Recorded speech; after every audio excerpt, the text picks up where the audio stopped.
Hello and welcome back to One Last Night. We'll be continuing where we left off, which, if you recall, is after Xavier was basically called out to Wonderland to participate in it, and it turns out that Wonderland is like a gladiatorial thing where you fight Fallen, and basically, if we recall, Xavier uses a bow. We've only ever used him. We've only ever seen him use a bow. So what weapon he's going to be able to use in order to defend himself, who knows? And if he's going to be able to actually defend himself, we don't know yet. So yeah, there's that. But yeah, basically Dorian's the main character's ex and somebody that he also knows, which is like this cat dude, are the ones that are running this. And it seems that that the ex has basically let all of this get to his head, and he's some sort of like evil overlord or boss for these people. So yeah.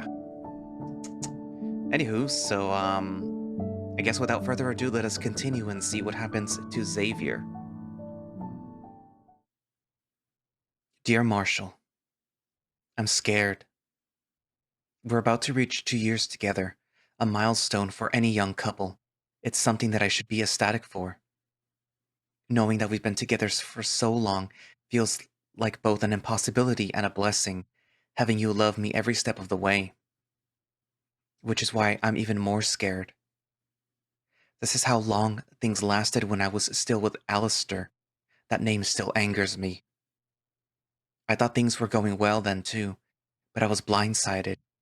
I don't want the same thing to happen with you. I believe in your feelings and I trust you to communicate with me. I do. But there's a nagging sensation at the back of my mind that says that I don't deserve you, that you'll abandon me like he did. It's made me think a lot about myself, honestly. I'm scared of you leaving just as I was when I was with him at the start. I had various friends come and go in my life, which has only fueled that fear. Even my parents are gone now. I've been surrounded by people who have never forged connections for long. I have you and very few friends that I could truly call close. In truth, that's all that I could ever really want. Yet I am scared for how long that they'll all last. Everyone before has left me, so why would now be any different? What's changed to make them stay? It's the thoughts like these that bother me, that haunt me on days like today when the voice gets too loud. I understand that some people have to leave, whether by choice or by forces out of their control. I know none of them are trying to abandon me, which is not what I am scared of. Since we've been together, it's shown me that I can grow and move on, that I can be who I was while being someone new. I can change. So after thinking through it again and again and again, I know what I am afraid of. I know what keeps me up at night, stressing me out as you dream peacefully beside me. I am scared to be alone. I am scared of having nobody with me, nobody I can share a true connection with. I'm scared of not having you with me, Marshall. There's never been anybody who I've gotten as close to as I have with you. I'll do my best to quiet these fears for now, to look forward to what our lives together have in store. That's what I'm going to focus on. Just please, Marshall, though you'll never read this, promise me one thing. Never leave me alone. Love, Dorian. No. The word escaped my lips in a hushed tone, drowned out by the sound of the crowd. At the moment, all I could hear was my own thoughts. There had to be something that I could do to stop this, to get Xavier out of this fight. He'd practiced fencing with a stick once. Once. That was nowhere near enough experience, despite how fast of a learner he was. I still struggled in my fight, and there was no telling what fated he'd be pitted against. The anxiety began to build in my chest, drawing from the fear that always lingered there. I can't lose Xavier right now. I just can't. No, I won't. If this is meant to be my story, then I sure as hell am not letting this chapter in it end this soon. I stopped my retreat to the locker room, turning back to face Alistair as a last-ditch idea rooted itself in my mind. His eyes met mine instantly, as if he were waiting for this. He raised a hand to quiet the crowd. "I'll do it." He blinked, the words momentarily catching him off guard. "You'll do what exactly?" "I'll take Xavier's place." An uneasy silence fell over the arena as its observers began processing what I just announced. They'd seen my last fight, saw how battered I'd been.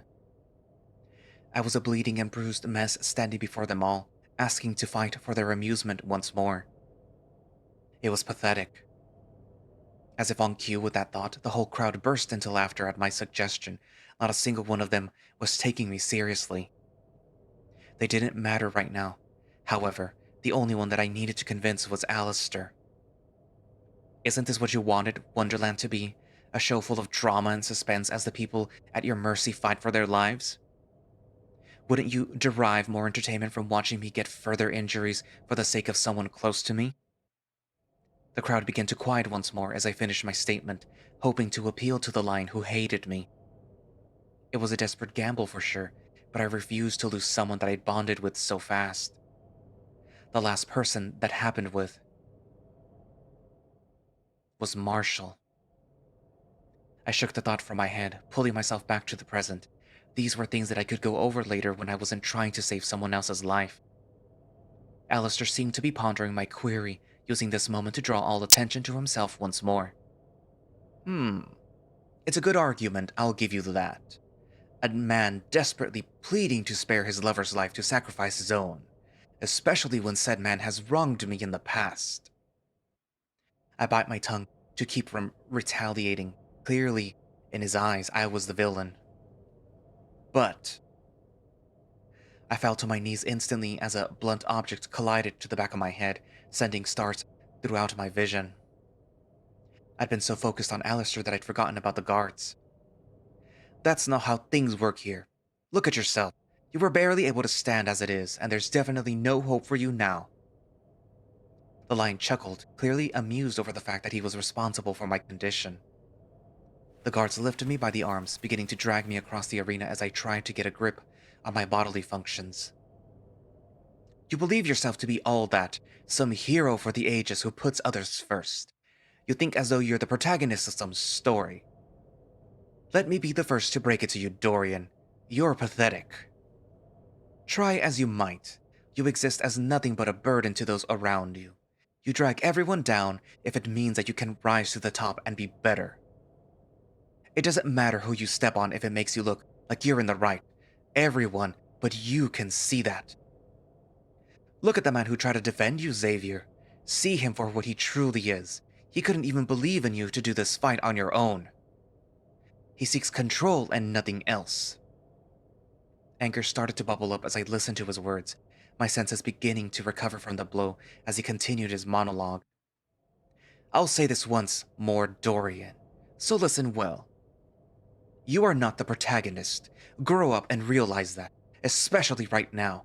More importantly, know when and where is your place. You had your time in the spotlight right now. This is my show, and what I say goes. We'd finally reached the locker room again, the guards wasting no time in throwing my body through the door to the ground. I hit it hard, panting as the aches in my body washed over me. And I say, we give our next competitor the chance to show that he's more than his companion believes he is. Once more, everyone give a round of applause for the lovely Xavier.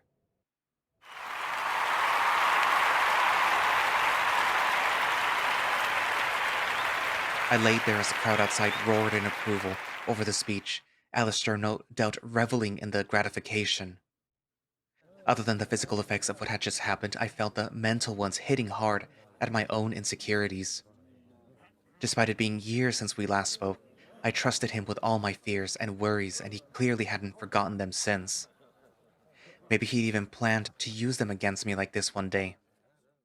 I've always worried about being the one that people had to lag behind for, that they're waiting for me to catch up to their pace. I've never been the best at anything despite how I've tried. I focused and improved some skills, but I couldn't help but think that I've never been worth it. Even now, I knew what I'd done was idiotic. While my heart was in the right place, Alistair was right.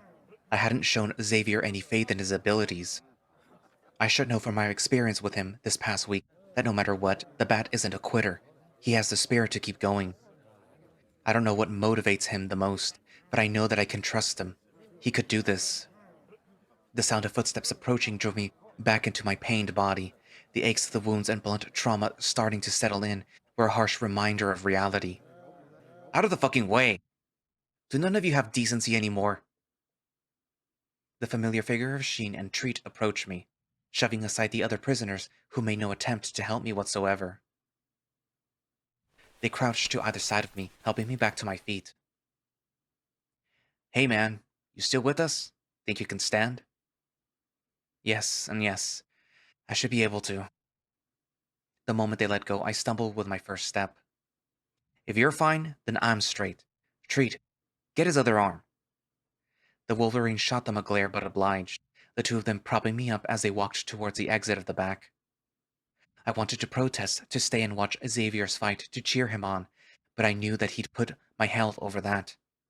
I needed to rest and believe that he'd be okay. I wouldn't lose him too. Everyone just watched as we passed, trying to avoid catching the fire of the ignited. Should they help us? It really goes to show people are inherently selfish by nature. Very few people are willing to stick their neck out just to help someone in need. It sickened me. The guards standing at the exit door don't budge as we approach, glaring at us with disinterest. There's no exit until Wonderland is over for the day. We know that, but our friend here is injured after his fight. He needs to be taken to the nurse and treated. The second bandit rolled his eyes before giving me a once-over. I don't see anything life-threatening. He should be fine to stay.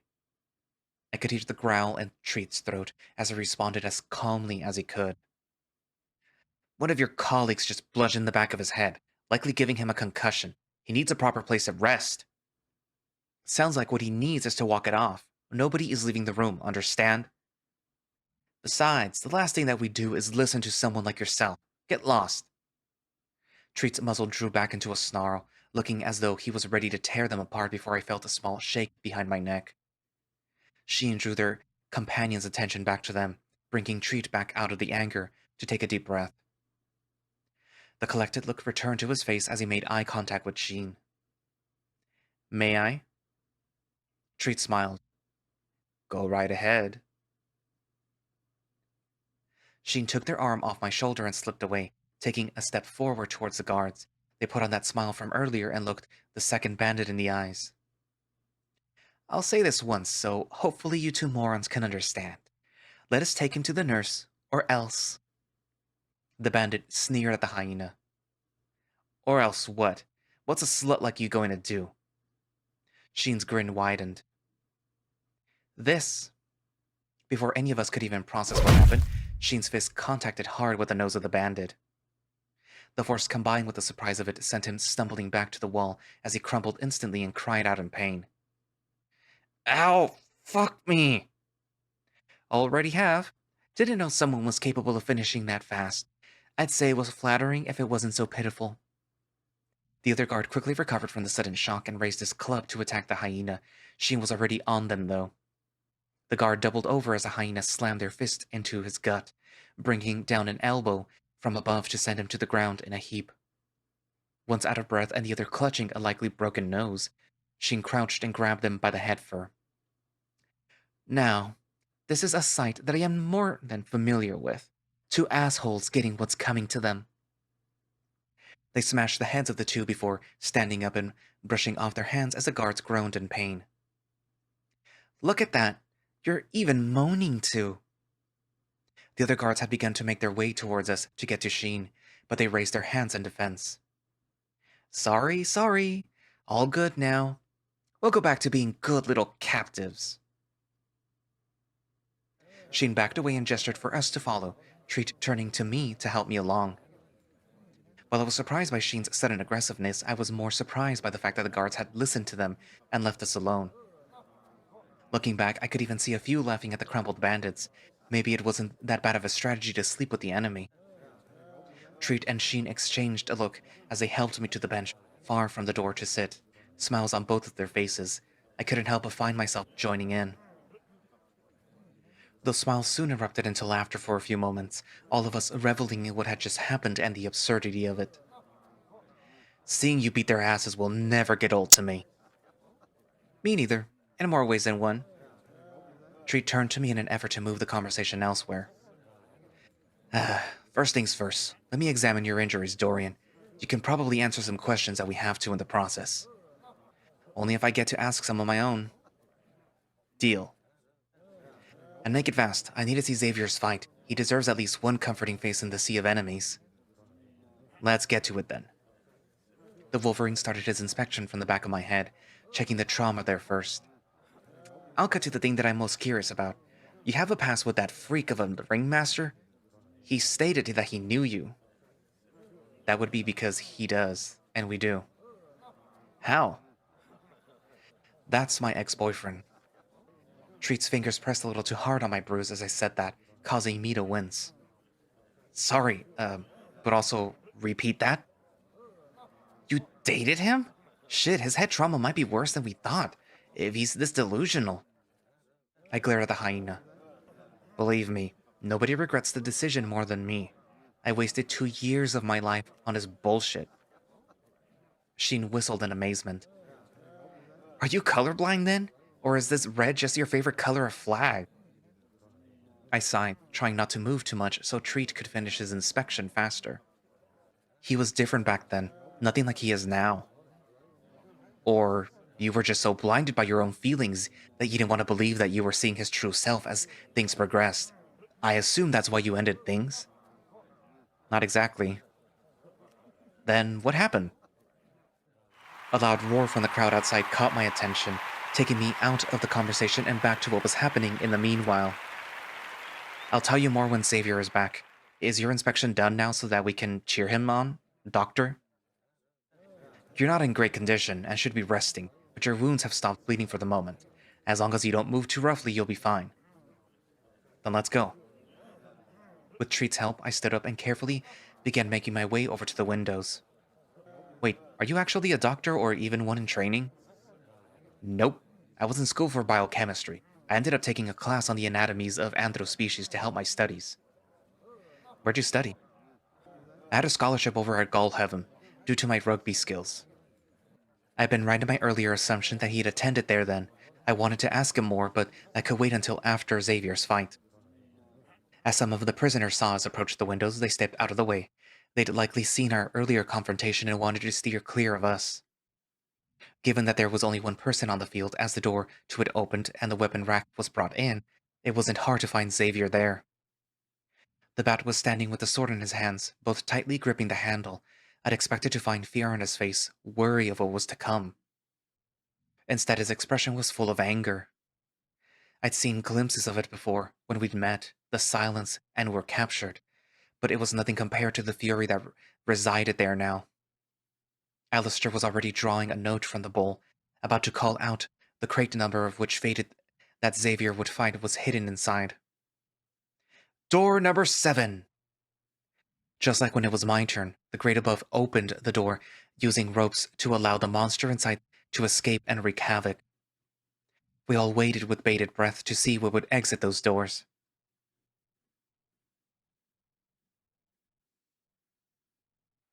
Breathe, Xavier. You can do this. I tried my hardest to keep my heartbeat steady as I anxiously awaited whatever monster was coming for me. Without a bow, I was already at a disadvantage. Add that to my broken finger, and it dropped my chances of winning even lower. This whole tournament was about chance, really. It was luck of the draw which fated would come my way, and I had to be prepared. I tightened my grip on the longsword that I'd chosen to fight with, the daylight gleaming off the well-kept blade. It was my best choice. I handled a few to test them out, finding that they were surprisingly light. They must have only weighed a few pounds each. I had enough arm muscle to use it due to the lightness, and although the fencing lessons with Dorian was all that I had to work with, it was a better base knowledge for me to use comparatively. With this sword, I could use it in either one-handed, or, a more comfortable option for me, two-handed. I leave the former to desperate situations. Oh, I wish I had a shield.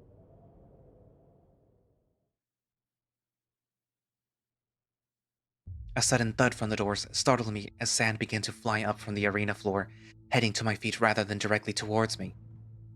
It was hard to tell how large the creature was, likely due to the fact that it had curved into a ball. I'd guessed about the size of the average humanoid, maybe a little wider. What made it even harder to determine was that it was rolling. It reminded me almost of a pill bug, like I'd find when playing in the garden as a kid, except this was much scarier in comparison. The faded was a blur of pale flesh as it circled me, stirring up sand as it moved to partially obscure my vision. A large, chitinous scales that made up its exterior were a matted white and gray, rough enough though as not to shine. I stood firm in the center watching it keep moving in circles.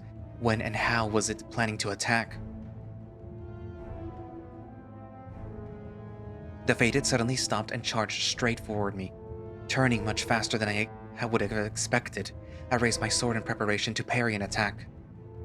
At the last moment, the creature flung itself from the ground and into the air. I brought my blade up in an attempt to block the blow, the realization that it was using its entire body as a weapon becoming painfully obvious, only for it to seemingly miss me entirely.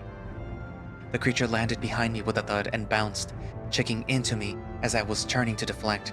I stumbled forward in pain, the sheer blunt force of the attack nearly knocking me over. My shoulder ached from the blow, meaning that it would be even harder to parry an attack. A dodge was the better option to win. A small sense of pride in my battle tactics surged in my chest.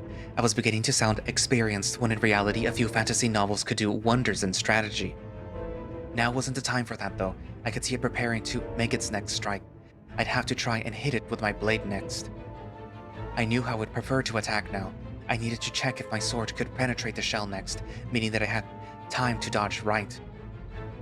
It pivoted towards me again, building its momentum before launching. I waited longer this time to see what it would do, waiting for the timing to step into place. Now! I dodged to the left just barely, bringing my sword for it to slash as if it were about to hit a home run. It was a loud thunk of my blade collided with the chintanian hard. Before it was deflected, the monster was thrown off its initial course and rolled away to a stop. That was a no for hitting it normally then. It had to have a weak spot somewhere, but the question was where. I could only take so many more hits before my endurance was up, and the throb in my broken finger wasn't helping. The faded started moving again, building up speed as I took a moment to think. If this thing was like a pill bug, then this was essentially its defensive mode. It had to be able to unfurl itself somehow, and maybe I could learn more that way. The weevil bolted towards me, seeming to aim for the side and do another attack from behind. I went to dodge, but it changed the direction of its body at the last minute, hurling towards me. I managed to bring up my sword to block direct impact to my body, but let out a cry of pain as the pressure on my broken finger built and I was knocked flat onto the ground, the sword falling from my hands. Before I could react, the monster was on me in an instant. It launched itself upwards again, then unfurled with a dramatic screech. Time seemed to stop as it hung above me, suspended in midair.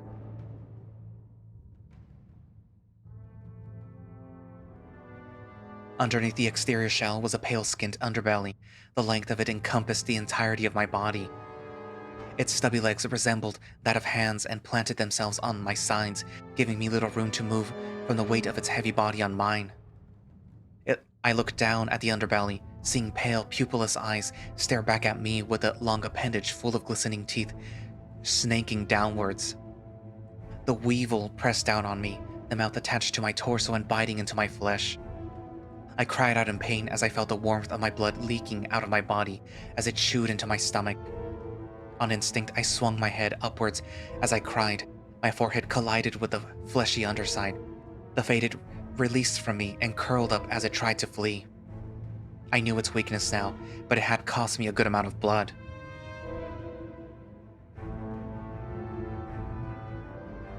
I grabbed the sword and used it to help myself up, trying to think of how to get it to open up itself again so that I could stab it properly. It charged again and I dodged. Interrupting my train of thought, the weevil seemed to be moving faster as though it were desperate to win now, too. The speed of attacks began to quicken, leaving me with little to no time to think. I didn't know how to get it to open up again, and my stamina was decreasing rapidly with my open wound. As I went for my next dodge, I wasn't able to move fast enough. Its body collided with my shoulder, and I let out a screech of pain, my arms falling limply to my side as if it had been dislocated from the trauma. The sword fell from my grasp as my hand went numb from the shock. I spun to watch the creature with glittered teeth. It was running out of time. I had to get desperate. An idea came to me, one that would more than likely get me killed, but the rage and adrenaline from it convinced me that I had to try it no matter what. As the monster shot towards me again, I dodged quickly to the side. It still clipped me, however, and I was sent sprawling face first down into the dirt. I was glad for the numbness in my arm, dulling the pain momentarily, but resented the sand in my open stomach wound. My dormant arm laid beneath me and ready. From the corner of my eyes, I saw it spread out once more, leaping up into the cloudless sky above me to pounce on my broken, bleeding form. I pushed my arm off to turn over, pointing the sword up from where I lay on it, in one motion, using all my strength to send out a final thrust. The weevil impaled itself on my blade, shrieking in pain as its black blood trickled down the metal. I used it as leverage to get back onto my feet, pinning it to the ground one-handed as it squirmed. I dragged the blade upwards as it let out a dying scream, signifying my victory in the fight. I did it. I won. And yet, anger still burned inside of me. I wasn't done with it yet.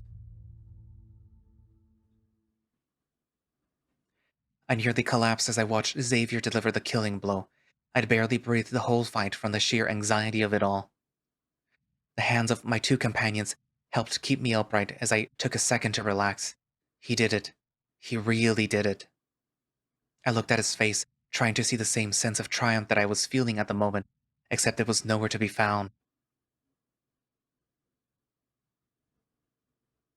The crowd loudly cheered to Xavier's deaf ears as he stared at the corpse, one arm hanging limply by his side. I could see what emotions displayed itself painfully on his face. Rage. He raised his sword again, the crowd cheering louder, believing that he was doing it for them and causing Alistair to step forward with his booming voice. Everyone, we have another glorious victor. Give it up for the...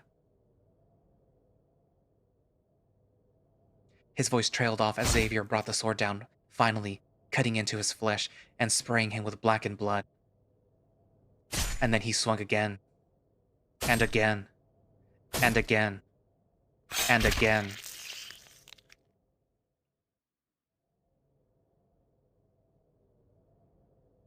The bat hacked at the weevil until it was nothing more than a pile of minced meat, coating Xavier in a vicious layer of blackened blood. The crowd had stopped cheering, falling silent and stunned at the sheer violence that had occurred. Everyone was uncomfortably quiet. Xavier dropped the blade to the sand, falling to his knees and breathing heavily.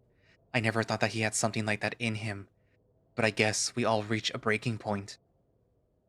This was his. He let his emotions take control, and the fated was the victim of his built-up anger at everything. As I said, Alistair cleared his throat, his voice cracking with the initial delivery. Give it up for Xavier, the barbarian bat. I wasn't sure why I expected the crowd to react in the same manner as Alistair had, shocked and uncomfortable, when instead they exploded into a deafening cheers of delight at the violence present to them. They'd all come to experience a show of a lifetime, and here it was given in graphic detail.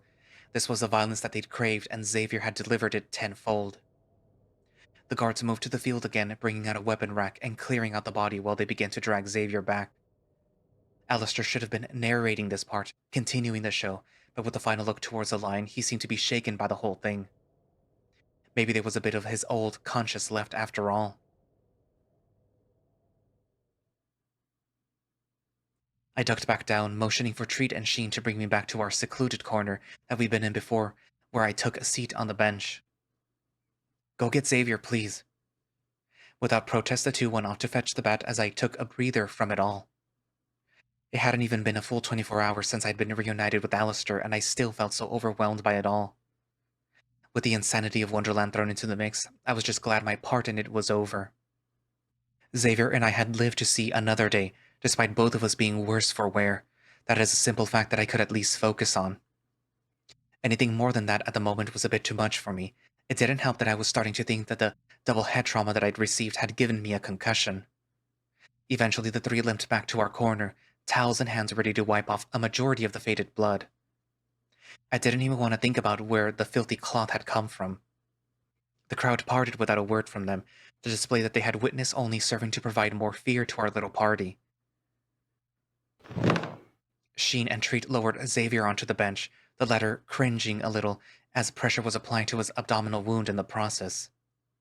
I wanted to rush over to fuss over him to try and treat his wounds, but I felt helpless without any of the supplies that I usually had with me. I was almost panicking at what to do. Luckily, Treat stepped in instead. He immediately began assessing Xavier instead. Aside from the broken finger that's already been treated, there's the matter of his stomach wound and shoulder. Thankfully, the wound isn't deep, but I don't have anything sanitary to treat it with at the moment. The shoulder, however, is simply dislocated.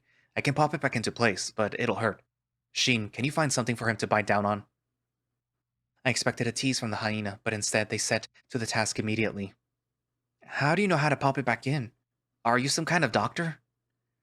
Treat laughed at that. The two of you really do have similar thoughts. I was a captain of my rugby team, so I took it upon myself to learn some basic first aid and treat atypical sports injuries.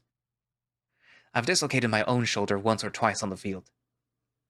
I placed my hand on Xavier's own shoulder and smiled at Treat, giving him a nod of approval. Don't worry, kid. You're in good hands.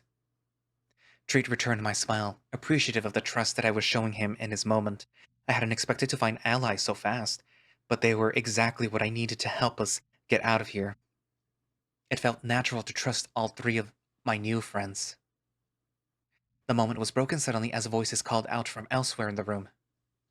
Hey, give that back! Soon, handsome.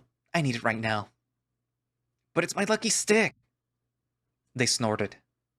Who the fuck has a lucky stick? I do. Well, if it's so lucky, then it will come right back to you. There wasn't a response as Sheen made their way back to our group, carrying the apparently lucky stick, a branch that was found who knows where and when. One bite down stick, delivered fresh in 30 minutes or less. Treat shook his head with a smile as he gave Xavier the stick to bite down on. All right, you'll feel some sudden pain and will be sore for a bit after. Xavier gave a laugh, flinching. Pretty sure I'll be sore elsewhere regardless. Fair point. Now I'll pop it back in on the count of 3. Ready? Xavier placed a stick in his mouth and nodded. 3. Not wasting a second, he immediately pushed Xavier's shoulder up and back into place, causing the bat to bite down hard onto the stick and make a muffled noise of pain. Sorry. If I had counted down, the anxiety would have built up, and it's often better to just skip it entirely. You okay? Xavier rolled his shoulder gently, testing it before he used the arm to take the stick out of his mouth. The soreness you mentioned is definitely there, but I can move it again, so I'd say that's a good sign. The Wolverine went to give the bat a heavy pat on the back, but stopped himself after thinking about it. Great. So now that you two boys have been cleared by the school nurse, how about we get to answering some questions? Particularly you, Dorian. How'd you end up dating a monster like that? I'm also curious. You said it before they separated us, and while I was waiting to find, I was stuck thinking about it. I felt a little ganged up on, having all three of them questioning me on what was a very traumatic experience and a bit difficult for me to discuss. I shifted nervously, unsure what to say. Before I knew it, Xavier slid his hand into mine subtly on the bench, and I felt myself comforted a bit in that moment. He was already looking out for me. He deserved to hear the truth. Well, I'll start things out from the beginning, back when he and I first met.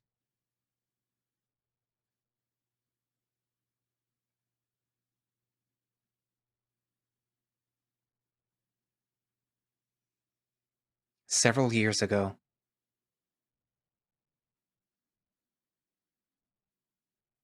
While most people my age had gone away for college, a career set in their minds with their hearts ready to give it their all, I opted out of the education for the time being.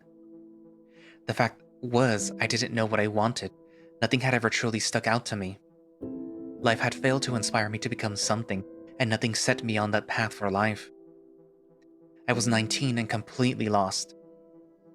Most of my friends that I had in high school had moved away to follow those dreams that I'd lacked, leaving me behind with my minimal social skills to fend for myself.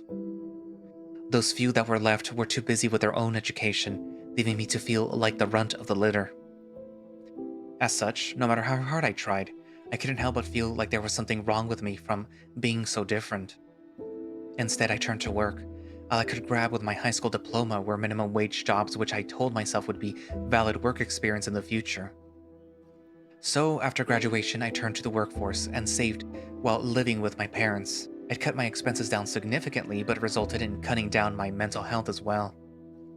I was feeling like a burden. After a while, I tried to look for an apartment on my own, but living in the city was damn expensive. My only choice was to look for a roommate. It was luck that I managed to find the perfect place on my first try. My own bedroom, low rent, and a guy a few years older than me in need of someone to fill that spot. I sent in my application and it was almost immediately accepted. Not long after, I packed my things and moved in.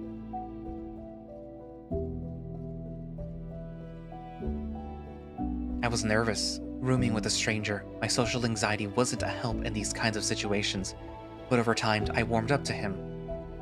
His name was Will. He was a fox, tall and slender with some muscle to him.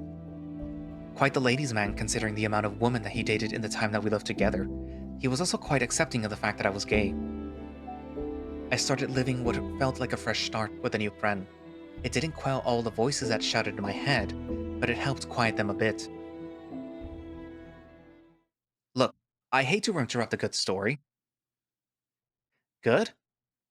Ow! But can we get to the part about Alistair, please?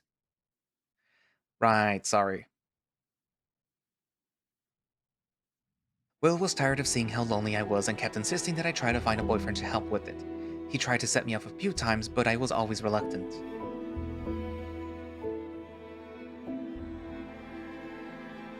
Eventually, he decided to invite me to a bar with a couple of his buddies, one of whom worked there.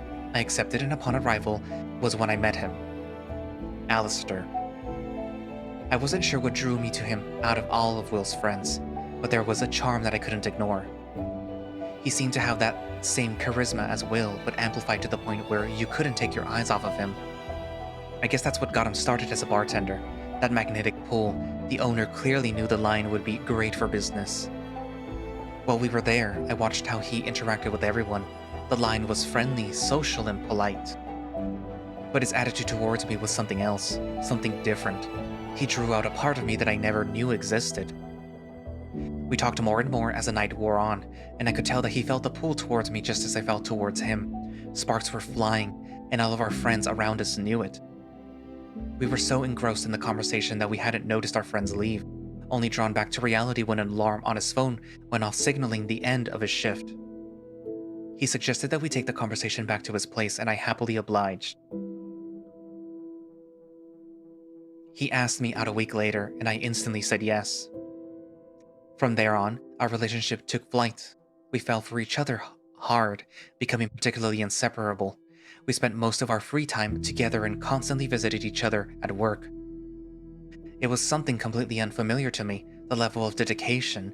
It all felt like a dream, yet also like I was waking up and seeing the world for the first time. Our relationship changed on a fundamental level. I was an introvert and he was an extrovert, but our time together brought out parts of me that I didn't know I had hidden. He taught me that, though the world was cruel, I shouldn't be afraid of it. I learned how to act confidently by being myself, to socialize, even to love and be loved in that way. My whole perspective was changed by Alistair, which is why it's so shocking to see him the way he is now. Back then, he was caring, kind, affectionate, and sweet. He stuck his neck out for anybody and everybody and was more than willing to go out of his way if it meant that he could help someone. He did volunteer work at the orphanage that he was raised at, as well as donated money to them on a monthly basis. He took me on a few dates where we helped out at a soup kitchen. It wasn't quite what I had expected, but any time spent with him was time that I enjoyed.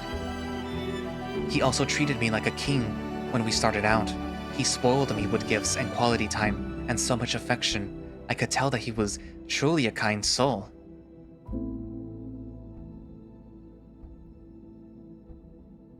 After a year, we moved in together. We were confident that things between us could last forever.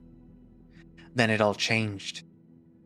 After a few months after my birthday, and after dating for barely over a year and a half, I got a phone call from emergency services. They'd found my parents dead in a car wreck. It was a horrible accident, and there were no survivors from either party. I was devastated. I turned to Alistair to comfort me, to be my rock. He was for a little while, but eventually things seemed to change. It was as though he were more preoccupied, working more often and spending less and less time with me despite living together. His comfort words were repetitive and hollow, as though he'd lost interest. Slowly but surely, a gap began to grow between us. I no longer knew what to do. That same hollow feeling of loneliness that I hadn't felt since before we'd first met had begun creeping back into my life, and it scared me. I didn't know how to approach him about it. As the days trickled closer and closer to our 2-year anniversary, everything seemed to go to shit. I'd been out all day with Will, who had patiently listened to my worries and made efforts to cheer me up when I arrived back at our place. It was late, and I'd avoided announcing myself, not wanting to risk waking Alistair if even asleep. I was tired myself and knew that he'd always gave the best cuddles when sleepy. It was something that I could use at the moment. I took off my shoes and wandered to the kitchen for a glass of water when I heard it, the sounds coming from my bedroom. Not wanting to think the worst, I assumed that maybe he was watching porn. Our sex life hadn't been great recently, and it made sense if he was trying to get himself off. I walked closer and closer to the door, trying to convince myself that everything was fine. My hands hovered over the knob, twitching from the building anxiety as I tried to gather the courage. I took one final breath and pushed open the door to find exactly what I had wished I hadn't.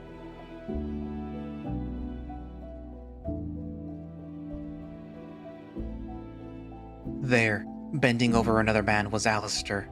They were parallel to the door so that I could see both of them in full view as they fucked. Both had frozen as I opened the door, and they stared at me in shocked surprise. I think Alistair must have called out to me at that moment, but my ears were dead to the world as I fled, my heart racing. I couldn't believe the sight before me. I couldn't help but wonder what I could have done better, where I'd gone wrong, what had led things to the point where he cheated on me. All these thoughts echoed through my head as I fled into the night. The image burned behind my eyes, Alistair naked with a man whose face I'd never forget. The one and only pious cat that I'd ever met, who stands up there now next to his master.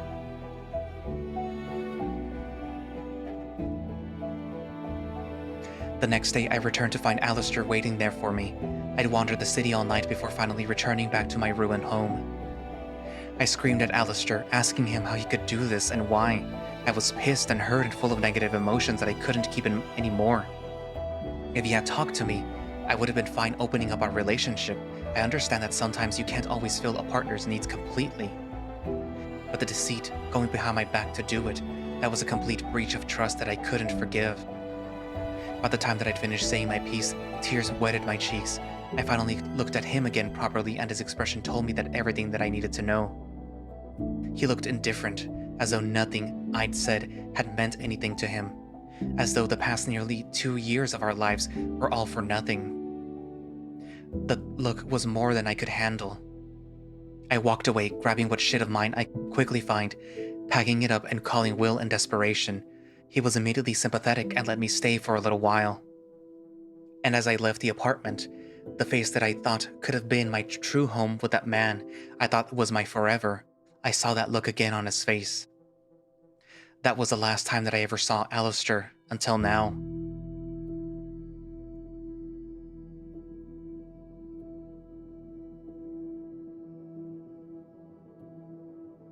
There was a silence amongst us as I finished the story, nobody quite sure how to respond to the situation. I just laid 2 major events from my life bare for the 3 of them to do with as they pleased, with the majority of one having to do with the person who was holding all of us captive. Frankly, both of these things were trauma I hadn't wanted to relive, but were necessary in order for them to have a better picture in understanding our captor. I couldn't help myself worrying over what they would say, though. I knew I wasn't in the wrong for what happened, yet a part of me felt like I was even after all of this time. He was and will always be my first love, someone who set my life on a new path. I'm not sure that I would ever have ventured on if I'd never met him. He changed a lot for me, for the better, when we were together. I said I hated the line, that I absolutely despise him for everything that's transpired, which was mostly true. But I knew that a piece of my heart still belonged to him. And that part is what regretted not having heard him out most of all. There were still so many unanswered questions that I had about everything, but I couldn't waste my time thinking about those right now. I brought my focus back to my three companions, the silence stretching further on until Sheen eventually broke it. Well, shit. It wasn't the most elegant response, but one I'd take nonetheless. The other two seemed to relax at not having to be still and silent anymore thanks to the hyena. Almost immediately, I found myself wrapped in a double hug from both Xavier and Treat in an effort for them to show their support for me in the scenario. I graciously accepted it and hugged them back, enjoying the affection. I realized now that a few stray tears had fallen down my face during the story that I took a second to wipe away. When the hug ended, me having to tap on Treat's shoulder to prevent him from squeezing us and our injuries too hard, there was still an awkward energy floating around the group. None of us knew what to say next. Sheen seemed to be contemplating something as they looked at me up and down. What is it? They sighed.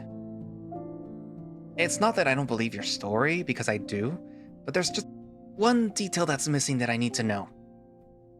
I'm not sure what I'd left out in the tale, but if it helps them trust me, I'm more than willing to give it. Ask away.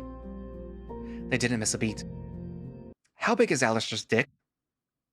I blinked, knowing I shouldn't have expected something like this from them, but still been caught off guard nevertheless. Treat immediately stood up to move to smack Sheen in the back of the head. The hyena dodged and began to use Xavier and I as a barrier as Treat chased them. I could almost hear the cartoonish chase music start up. I found myself smiling at the antics, the tension from before dissipated. Somehow, they'd known just what to say to get things back on track. Which meant that it was my turn to respond, and the two could play their game. 9 inches. All of them turned to me. What? Sheen asked how big he was. That's the answer. 9 inches. Sheen whistled. Damn, Dorian. Impressive. Well, I knew that you could take it. I didn't realize just how much you had it in you. Who says it was just in me? Their eyes widened before a laugh. All right, I respect it. Game recognizes game. They gave me an approving nod and I saw Xavier blushing a little. I couldn't help but wink at him when he made eye contact and he blushed harder. I clapped my hands, eager to move on with the conversation now that the barrier of awkwardness had been overcome. Now, with that out of the way, I believe that there was an agreement that the two of you would share more about yourselves. Indeed there is. It's only fair that you get to ask whatever, given the significance of what you just told us. As I was thinking it over, Xavier spoke up. I have one, if that's all right with you, Dorian. Be my guest. Well, I guess it's not so much a question as more of a general thing to be curious about, but I'd like to hear more about your lives before the apocalypse. I think it's a good way to get to know each other better. Sheen tensed up at the proposal, Treat giving them a quick glance at the same moment. I can start off with that since we didn't really have proper introductions. I'll skip past the name part since Sheen already introduced me. I almost asked about it before remembering the earlier warning that I'd given. I grew up in the city, originally living on the east side before moving to the west when I was around 8 or so. My childhood wasn't, great, but I managed. I lived with my mother, who was an extremely hardworking woman who gave it her all to raise us as best as she could as a single parent. It wasn't an easy task, but she made it work. Then there was my younger sister, Trixie. She's about 2 years younger and means the whole world to me. Life was difficult for us both growing up, but it strengthened our bond as siblings. I'll do anything for her. Hell, before high school, I'd started working out to make sure that I could protect her better, both her and my mom.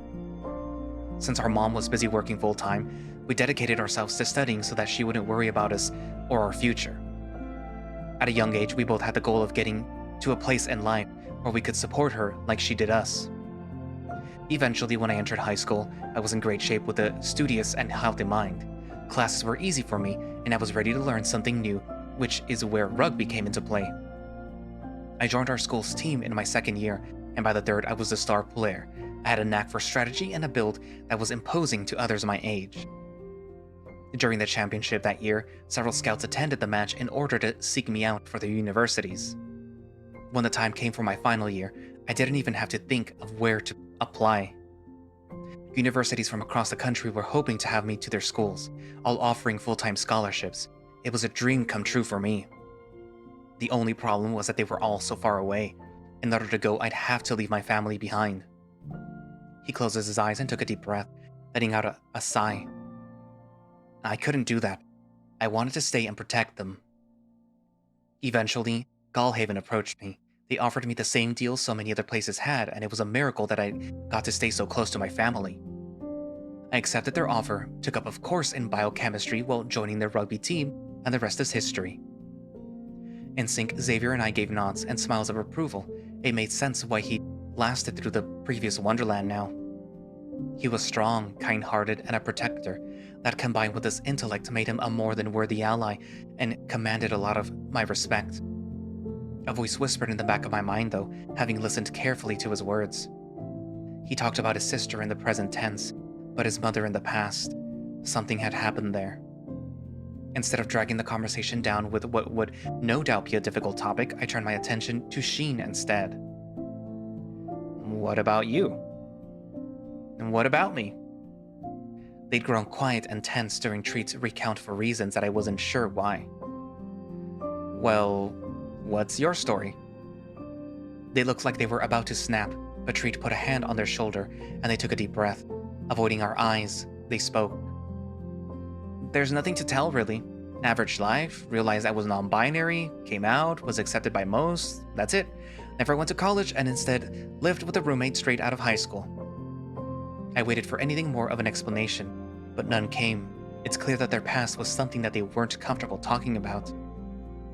I wanted to try and ask more, to convince them to open up, but when Treat shot a quick glance towards Xavier and I, and shook his head though, I could tell that was all that we'd get from them. Now. I'll go next then, if that's alright. Turning, I looked to him in surprise. Are you sure? He gave me an understanding nod and whispered to me. It might make Sheen more willing to open up if I do. They might be able to emphasize. I smiled, happy that his kind-heartedness remained at the forefront of his mind.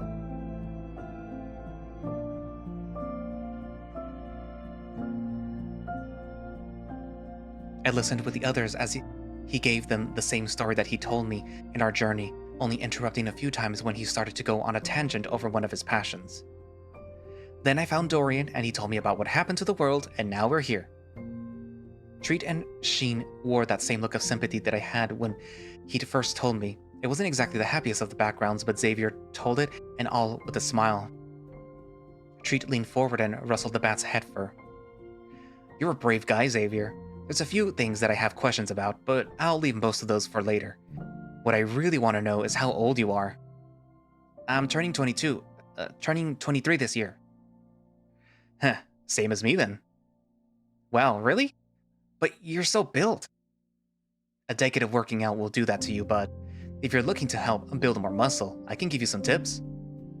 As the two began to talk about improving their bodies, Sheen and I shook our heads and mumbled simultaneously. Youngins. We made eye contact and appraised each other. 25 going on 26. 24 as of this year. The age difference was smaller, but the years I could see behind their eyes gave me a respect that they had aged beyond their physicality. Just what was their story? A question popped into my head to ask the group that might just help me learn more about the hyena. Alright, I've got something for everyone to answer. They all looked at me expectantly. What was your motivation? Things are tough in this world right now, especially with us being kidnapped, but none of us have given up yet. For me, I want to find my boyfriend and the love of my life, Marshall. I finished speaking and a feeling welled up in my chest. My quest to find Marshall is what I've dedicated myself to. but I begin to realize that it's no longer the only thing keeping me going anymore. After leaving Haven in search for him, I think I was also trying to look for more purpose. I wanted to help people, like so many had risked their necks to help me. Like how Marshall reached out when we first met. Though I didn't say it out loud, I thought to myself the other motivation that I'd developed in that period. I want to protect Xavier. I'm not sure that I really have a solid one yet, but I think the thing that I want the answer to the most is what happened to my parents. They weren't the greatest at times, but they're still two of the people that I love the most. I smiled at the bat, taking my turn to rustle his head fur, as he let out a few delighted bat noises from it. I want to find my sister. We got separated a while ago and I made some mistakes that led to, well, this. He gestured to everything around us. I need to know that she's okay. Seems like all of us are looking for loved ones then. Guess so. What about you, Sheen?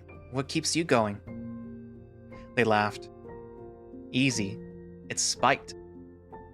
Spite? Yep, this world is a shit show, and what better way for me to tell it, fuck you, than to keep living and moving forward despite that. I live my life as one big middle finger to existence. It was a different response than what I had expected, but completely on brand for them. If it helped them move forward, then I wasn't going to judge. I can respect that. Same here. It's a good role to live by. It's very freeing. Helps me justify quite a few questionable actions. Like what? Sleeping with our captors for one. No, I haven't questioned that once. Hate fucking is an invigorating feeling. I'm afraid to know what you do question. Oh, just the usual. Existence, stealing candy from babies, trees. Trees? Yeah, trees. Why do you question trees? Because you can never trust a tree. Those things are evil. Trees are evil to you? I don't get why this is so hard to understand. What has a tree ever done for you? Plenty of kids each year get injured climbing them. If one falls, it can destroy a house. Not to mention, if it falls in the woods, we can't be sure if it makes a sound. All of us were speechless at this. I couldn't think of a single way to argue against such an out-there statement. Speaking of those traitors, where'd that raccoon go? I need to give him back his stick that's imbued with the power of superstition. We look around the room trying to find the reluctant helper, but unable to identify him amongst the same crowd. Guys? I found him. We turned to the bat who pointed out the window, where we all saw the raccoon being wrapped up by a spider like Faded, looking away before a sickening crunch sounded and the crowd cheered. It was a grim reminder of our current circumstances. We backed away from the window and exchanged glances. Sheen pocketed the stick with a sigh. None of us wanted to be here. Almost like our thoughts were being read, there was a commotion by the entrance we'd all been brought in through, as the other guards prepared to send in the next contestant. And that's where I'm going to leave it for today. So, Xavier survived. I mean, obviously he's like the secondary protagonist of the story, so of course he has to survive. But yeah, I didn't know what to expect of the fight because, as far as we know, he's only proficient with a bow, but he is a quick learner. And I guess that came from being basically stuck in the bunker and having nothing to do but practice for, what was it, like a year, I think? Or a little bit more than a year? Yeah. So yeah, thankfully he survived. And it's nice to see that Treat and I guess his name is Shen, but I keep pronouncing it Sheen. That they're trustworthy, I guess.